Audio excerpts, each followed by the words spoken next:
so I was working for Vodafone. Mm. It was just like a part-time job really while I was at uni. And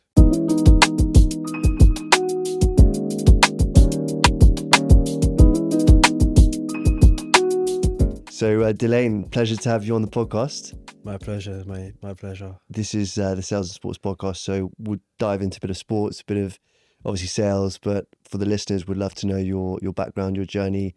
Absolutely. What were you doing before, your role now, and maybe for the listeners, what are you doing at the moment? Yeah, absolutely. Where do you want me to start, from the very beginning, or? Yeah, why not? Why not? Yeah, So, from the very I guess to introduce yourself, who are you and what are you Yeah. doing at the moment right now? Cool. So I'm Delane, working as a SDR at the moment at Anaplan.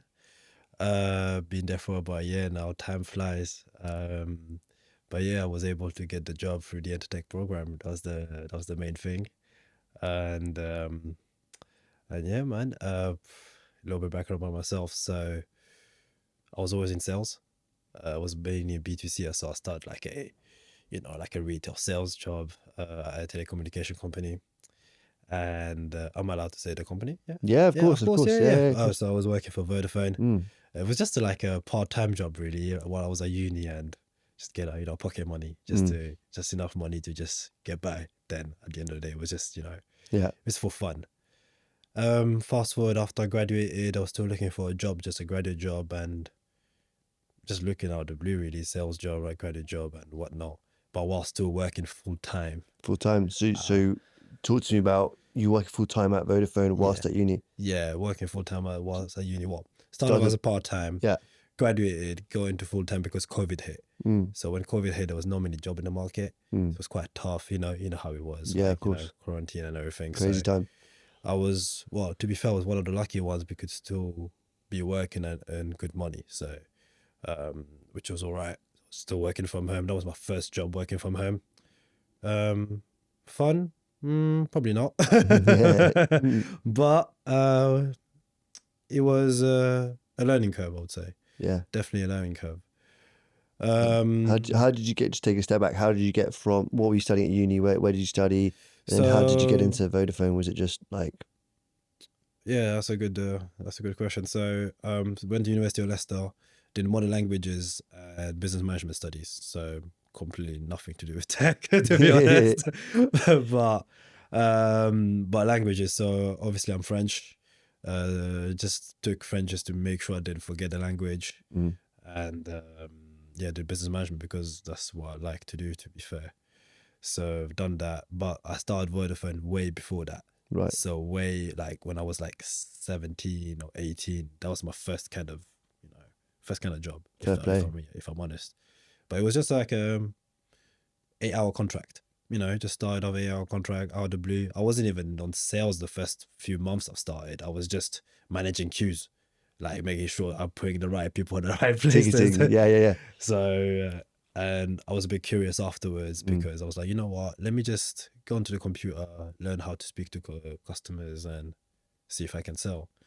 Loved it, and I wanted to do more and more and more. It's just this adrenaline thing that you get every time you either get a good customer or like you finish a sale.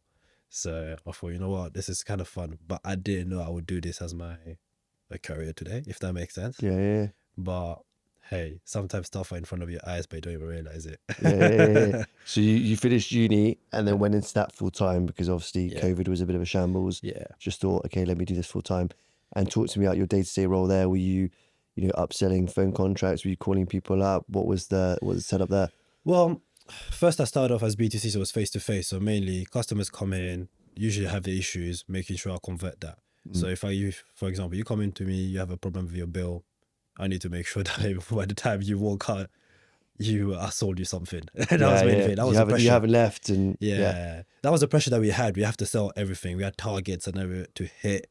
They're pretty high targets as well. Really? But that's something that always challenged me. So I thought, you know what, let me always be persistent and hit the target and go above and beyond. So that's something I always had. And the day-to-day would be like, come into the shop, sit down, wait for customers to come in. Every customer was an opportunity. I think that's the way I looked at it. So each person that walk in, how do I make money? Simple as that. Some of them, you can't make money. Some of them you just walk out. You know what I mean? Some you might get like a elderly person coming in. They're like, "Oh, can you fix my phone?" You can't sell something to an elderly person, but they just want their phone fixed, Yeah, right? yeah.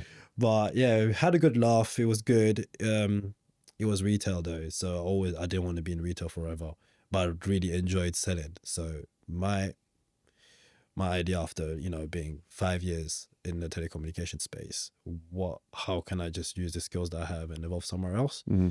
But always looking for like maybe like a accountant job or like a regional manager job and stuff like that, because it's something to do with my so what I did at uni, so with my degree. Yeah, So management. yeah, so stuff like that. So I was just looking. I think that's where we first spoke then.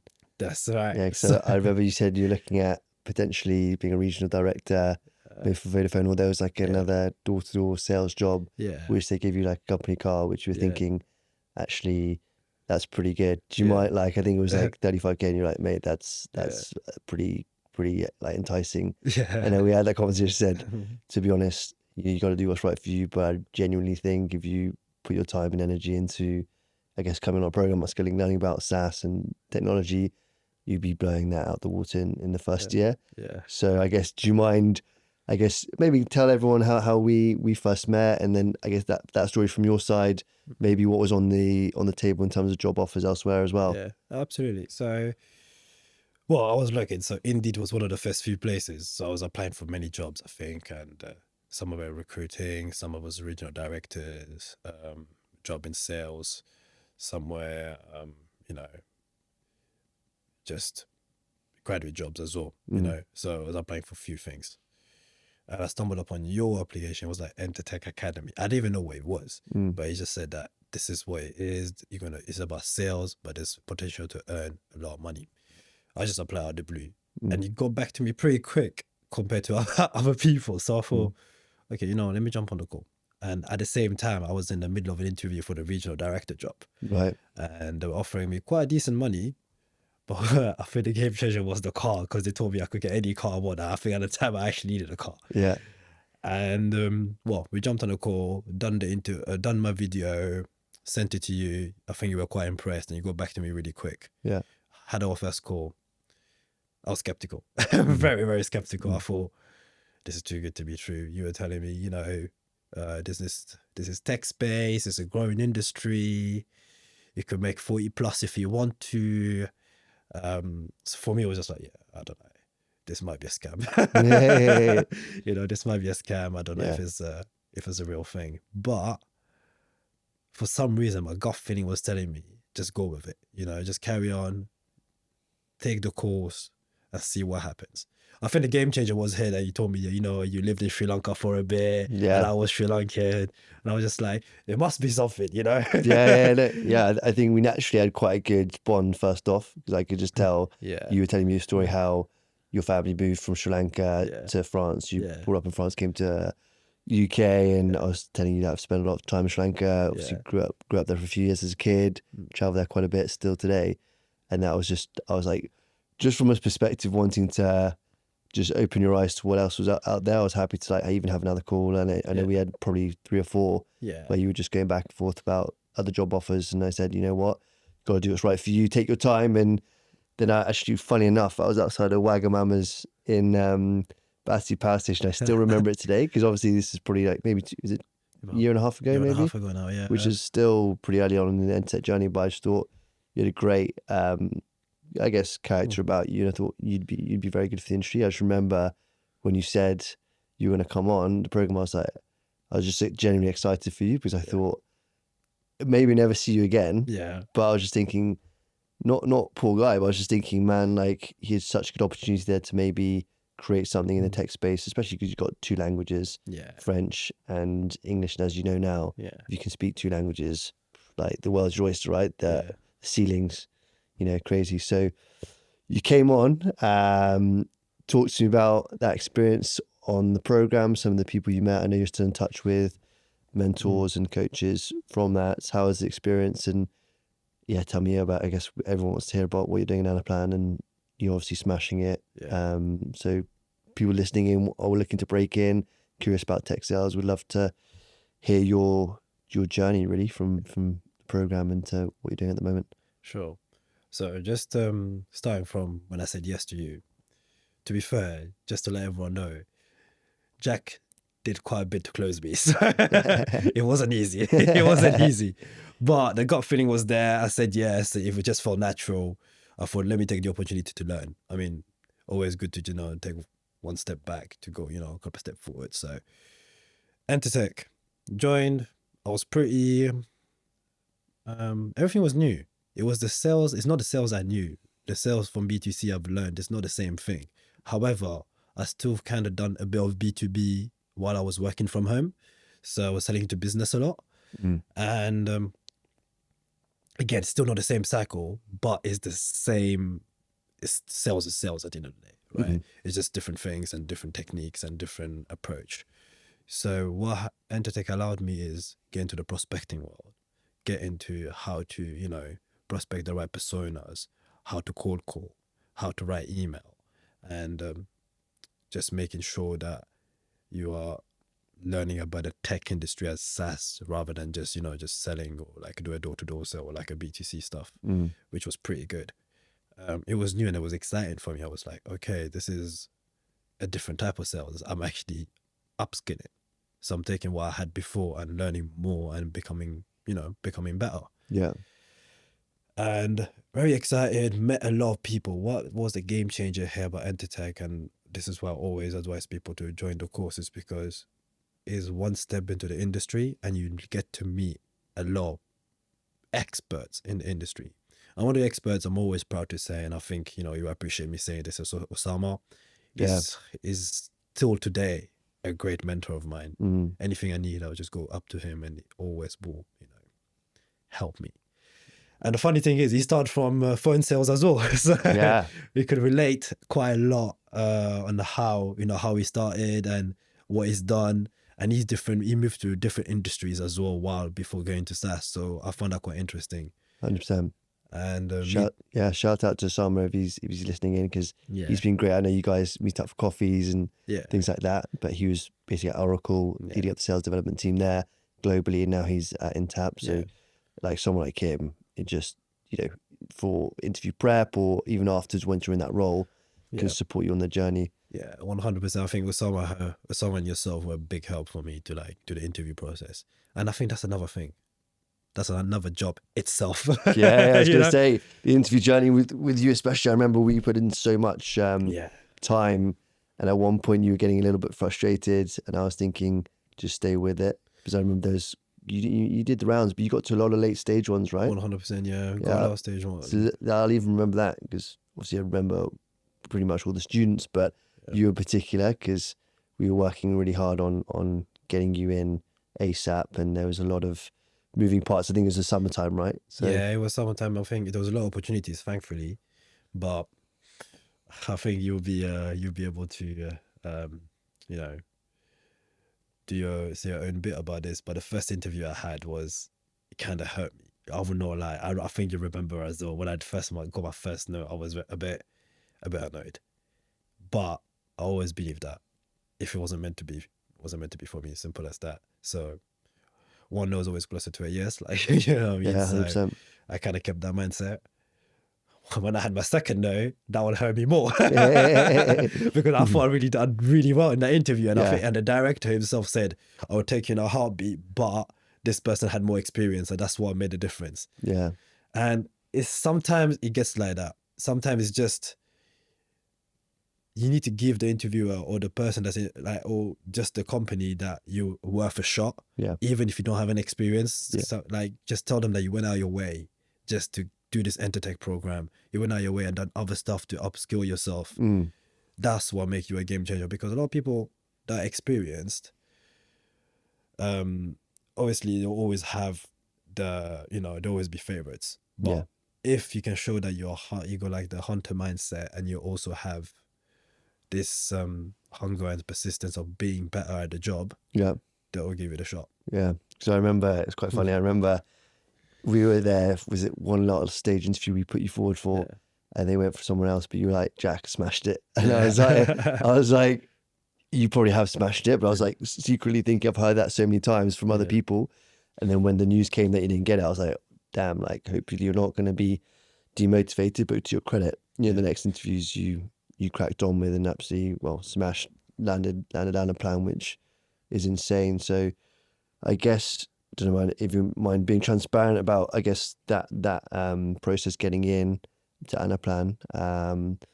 But yeah, I guess talk to me about the role itself and when you eventually got in, what it was like, right? Because there's still that, there's still that 3 to 6 month period where it's tough. Because even if you've come through our program, you know the software tools to use, the fundamentals. But again, I remember even 3 to 6 months, because then it went into winter, and you're like, Jack, I'm not even going to the gym. It's dark. Like, I don't know if you didn't say I don't know if I can do this, but you're like, trust me, like I'm pulling my hair out slightly because I'm like 3 months in. It's really, really tough. Like your schedule was just, do you know what I mean? Yeah, just gone off the ball, because I know you love working out and stuff.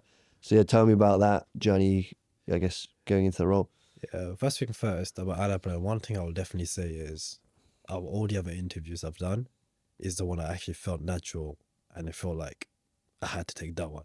Really? That job. Because even after that, I had a couple of other offers, but before even getting to the other stage, I just ended it with them because it didn't feel natural. Yeah. So obviously the interviews I had with the people I'm working with currently, it was fantastic. And I knew that was the job I should have. What was it about that? Was it the culture or just how they made you feel? I think, I don't know. I'm big on energy, so the energy was just good. Yeah. So when they were speaking to me and like, telling me about the job itself, I thought, okay, you know what? This seems different. And for some reason, I already felt like I got it. Yeah. Compared to the other jobs, even though I'd done well in like, Everlaw and, what's the other one? Oh, I don't even remember the other one. But there's a couple of guys. There's a couple of, and it was pretty good. I mean, it was different. Sorry, with these guys, for some reason, it felt warm. Nice. You know what I mean? They felt like they're inviting me in their process. Yeah. Which I think, I don't know if Gemma will see this, but I think she will appreciate me saying that. Yeah. But yeah, it was good. It was great, and when I first got to Anaplan, I was happy that I got the job, but I felt the pressure straight away because, look, you just come in, you didn't have any SaaS experience before, B2B experience before, and also the language. Remember that? Your language. So it was my first ever job in French, by the way. So it's about I could speak French casually. We can have a cup of coffee or whatnot. Speak French, that's fine. But speaking French professionally. Selling in French, oh God, like that was a whole nother skill set I had to learn on the way. Like, I imagine. Yeah, it was just crazy. So I was watching videos, I was reading French books, I was making sure that I was getting up to date with the language and the business jargon and everything, because I was going to be dealing with French people. So I had to sound like, as fluent as possible. Yeah. Because, before speaking French at Anaplan, I was mainly speaking English. I was speaking English for 10 years, mate. Yeah. So it's not like I forgot it, but it was out of touch. Cool. So after you got up to speed, typically it takes, I guess, like 3 to 6 months. Yeah. How did you feel it was like, hitting targets, and how did you, I guess, what worked for you really in the role? Well, what worked for me actually is I had to figure out, besides all the, the training and, getting your pitch up or whatever, it was just to see. I was trying to differentiate the people in the company who hits target consistently, just 100%, or who goes above and beyond, because I wanted to be part of that overperforming group. So luckily, I had a guy in my team, which was an overperformer as well, and another guy which was in the Nordics team. Right. So I was just looking up to them for a bit. I was like, what do they do? How come they're doing 200% every month? Really? I want to be part of that. So I studied them. I studied them in the sense that I watched what they do, watched their habit, got on the call with them. Like, yeah, look, I just got in. Please explain to me what do you do, so I can just, learn from you and add my own sauce to it. And let me talk about the first guy that was in my team. His name was Malek, right? Obviously, he's an AE now. He was French Italian, funny guy, but he was my buddy. He was the one that was actually helping me Wow. To get basically was training me how to become a good SDR Anaplan. So he gave me like a proper pitch, and I had to like memorize that word by word, and it worked. It worked, and I had my own source to it. So he gave me the foundation. I added my little source, and it worked. Yeah. And I always tell him that, mate, thank you for like helping me out from the get go. And there's another person called Ryan. He's in the Nordics team. He got like EMEA SDR of the year last financial year, and I was like, yeah, I need to be friends with him. Yeah. You know? Take him out for lunch. And he's a good friend of mine as well now, and he told me the good stuff, like how to be confident on the phone as well, how to do sequences, because I was pretty bad at it. Like although I learned outreach in Entr, but using the actual tool is a whole other thing. So yeah, pretty good. So yeah, shout out to Malik and Ryan as well. Pretty good people that actually helped me out to get up and run. But yeah, cool. So you got through, I guess, the onboarding and ramped up, and I guess you're doing super well now, right? So people listening in, I know you shared, or Anaplan shared a post recently that you were the highest performing SDR in the region or globally. Like what's well, so I started off as, hitting target 100% number. I think my first month I hit 100%. The second month I overperformed, and ever since I kept overperforming. So he kind of kept the momentum going, right? Yeah. And that's because I learned from the best, and also done my own training as well, read some sales book that you've given me as well, and just kept the momentum going. So it's always a learning curve, sorry. However, what I did was I was working extra hours, because I never came from a SaaS background. So I had to put in the hours, and this when I came up to you and was like, oh, Jack, I'm tired. I don't know if I can do this. You know what I mean? I was getting out the office at like 6, 7. I was just start skipping gym. Like waking up early in the morning at 7 a.m. because, it's an hour difference from France and UK. So I can make the calls. And that's what made the difference though, because I was working so hard and late hours and early mornings. And I would start like 7 and finish at 7 or at 8. But sometimes even like was on the call with my manager till 10. It was crazy hours. Yeah. But that's what allowed me today to do everything more efficiently, everything in a shorter period of time. And that's the key. You need to do the work. There's no secret around it. You gotta just do the work. And if you want to outperform other people, you need to put in the hours and put the work in. Simple as that. Yeah. And it gets easier, right? If you do 6 to 9 months, you know the product, you know the pitch, your internal team. So even going to the office is more chill. Yeah. You know the processes, right? Yeah. So you're not using as much brain power on everything. So there's definitely like 6 to 9 months inflection point where you're like, okay, cool, I can do this, and you're feeling a bit more confident because it's all natural. It's natural to. It becomes natural. Everything becomes automated. Yeah, but it's natural in the first 3 to 6 months to be looking over your shoulder, thinking to be thinking. It's natural to be thinking, oh my god, can't do this, or I mean, like, am I going to be under more pressure? Yeah. So, but it hits that time where you actually, once you pass probation, it becomes a little bit easier. And then I guess what other perks is there for working at like a company like Anaplan? Aren't you in Paris quite a bit? You're always traveling. I swear you're always traveling. Yeah, I was traveling quite a bit, to be fair. I'm grateful for that, actually. So I think that's one thing that was good about being more remote. I say remote, but based in the UK. While I was working in the French market, I got to travel to Paris quite a few times. Nice. And I think that was my first time in Paris ever since I was really young, because I don't really remember Paris. So when I first went to Paris, I was just like, wow, I'm a tourist. So I've done everything I can. I went, done the Eiffel Tower, done the Champs-Élysées, done all the touristy stuff. Went to the Louvre and everything. Yeah, because I think the first time I went there, I did tell my, my management over there, I'm like, look, is there any good spaces I can go to? Any places I can go eat? And one thing I always take about France is the food, mate. Like, I know, like what the food that they have there and the food that they have here, no, you can't even compare. To be able to go to a, like a random bar, just to sit down there and just eat, it's a whole nother vibe. Yeah. But yeah, so I flew out to Paris, so I was traveling quite a bit. Just for information, now I don't work for the French market. I actually work for the UK market. Oh, nice. So you made a switch. Okay. So I made a switch now. So they promoted me to They moved me to another patch. which is UK market. So nice. I guess for those that are listening, what are the high performers within Anaplan, like ballpark? What are they making? If you're open to sharing that, or in terms of like compared to what you're doing at Vodafone, what's the change up? Well, I can't tell you say what they're making. I don't want to speak for other people, but working at Anaplan, I mean, working in any tech company, to be honest, you can make 40 plus easily if you're a performer. Like 40 would be, that would be just normal. You know, if that meant normal, as in like, you just have to do 100%. It's a very, very heavily commission based. So the more you put in. Well, that's the type of person you are, right? Because there's two type of, I mean, I've seen a lot of type of people, like when I worked at Vodafone, some of them that, not Vodafone, sorry, some of them in Anaplan, some of them just normal performers that hit 100%, and people that go above and beyond. The people that go above and beyond will always earn more money. Simple as that, because the more work you put, the more you're rewarded.